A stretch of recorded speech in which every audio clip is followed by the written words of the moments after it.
Hello all, welcome to my channel. आज से हमारा सिलेबस स्टार्ट हो गया है।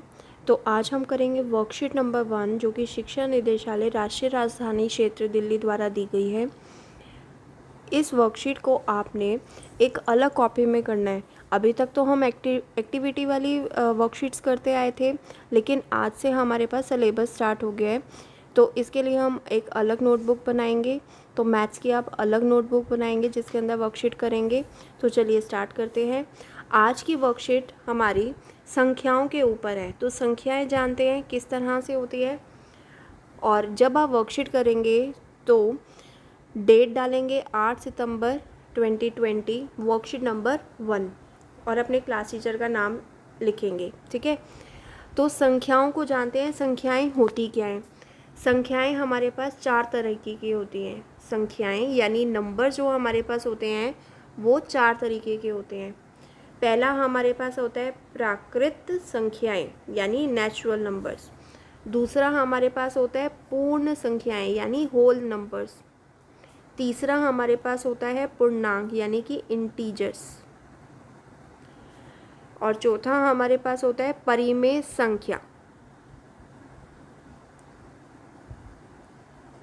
परिमेय संख्या, प्राकृत संख्याएं यानी नेचुरल नंबर्स, पूर्ण संख्याएं यानी कि होल नंबर्स, पूर्णांक यानी कि इंटीजर्स, और परिमेय संख्या यानी कि हमारे पास होता है रैशनल नंबर। अब देखो क्या होती हैं प्राकृत संख्याएं। जो संख्याएं 1 से शुरू होती हैं तो उसको क्या बोलते हैं हम? प्राकृत संख्याएं। ऐसी संख्याएं जिनका हम यूज़ कब करते हैं? कोई वस्तुओं को गिनने में हम उन संख्याओं को प्रयोग में लाते हैं, उसको बोलते हैं हम प्राकृत संख्याएं।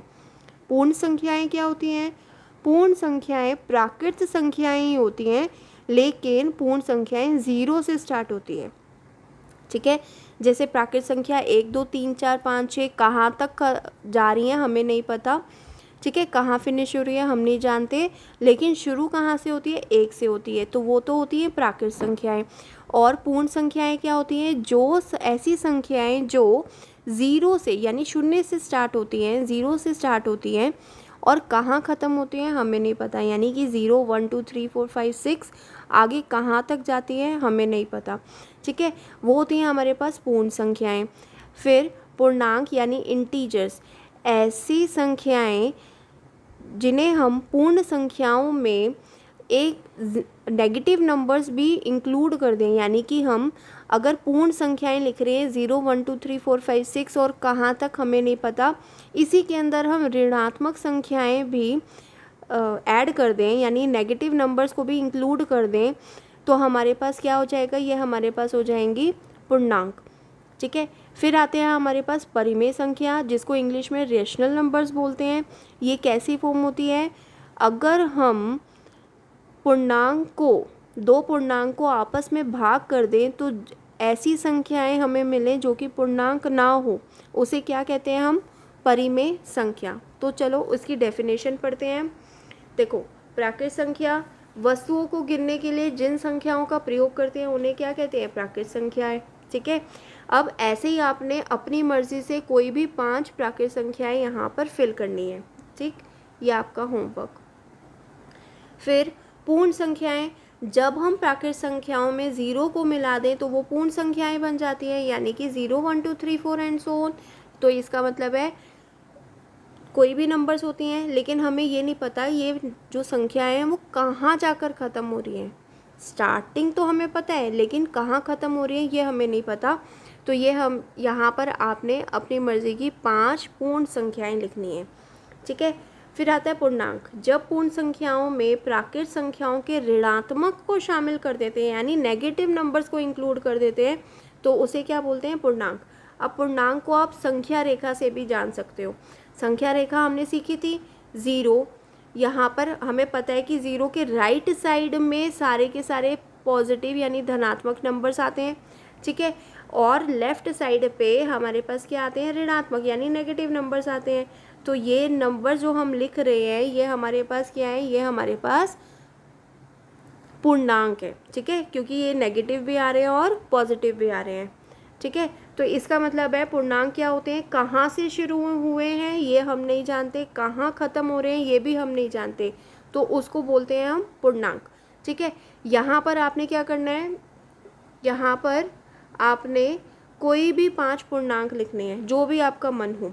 ठीक है, अब देखो नेक्स्ट क्या कहता है, जब हम पूर्णांक को अन्य पूर्णांक से भाग करते हैं तो हमें कुछ ऐसी संख्याएं प्राप्त होती हैं जो पूर्णांक नहीं है। देखो जैसे 3/5 आ गया, ठीक है, 4/3 आ गया, इस तरह के हमारे पास नंबर्स जो आते हैं, जो संख्याएं आती हैं, तो इन संख्याओं को हम क्या बोलते हैं, परिमेय संख्या बोलते हैं। और परिमेय संख्या को हम ऐसे भी बोल सकते हैं P/Q। जो चीज़ हमारे पास P/Q की फॉर्म में आ जाता है उसको क्या बोलते हैं हम, परिमेय संख्या।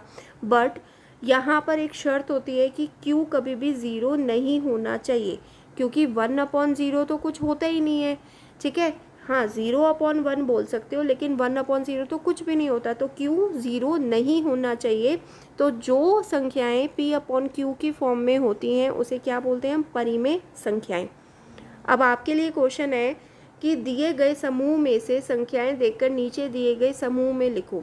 अब आपके पास ये क्वेश्चन दे रखा है, इसके अंदर जो आपको लगता है प्राकृत संख्याएं हैं वो इसमें लिख दो, पूर्ण संख्याएं इसमें लिख दो, पूर्णांक इसमें लिख दो और परिमेय संख्याएं इसमें लिख दो। इन्हीं में से आपने निकालना है। परिमेय संख्या आपको क्या लगती है कि क्या है परिमेय संख्या है, वो इस बॉक्स में डालना है। ऐसे ही पूर्णांक, पूर्ण संख्या और प्राकृत संख्याएं। ठीक है, फिर आपके पास नेक्स्ट क्वेश्चन है, कोई भी 5 परिमेय संख्याएं लिखनी है। बस ध्यान रखना कि वर्कशीट के अंदर जितनी भी परिमेय संख्या आई हुई हैं उनको नहीं लिखना, इनके अलावा आपको अपनी मर्ज़ी से कोई भी परिमेय संख्याएं लिखनी है। ठीक है, आई होप आपको सारी वर्कशीट समझ में आई होगी, बहुत इंटरेस्टिंग वर्कशीट थी। ठीक है, तो वीडियो अगर अच्छी लगे तो लाइक कर देना और चैनल पर अगर नए हैं तो सब्सक्राइब कर देना। ठीक है, थैंक यू।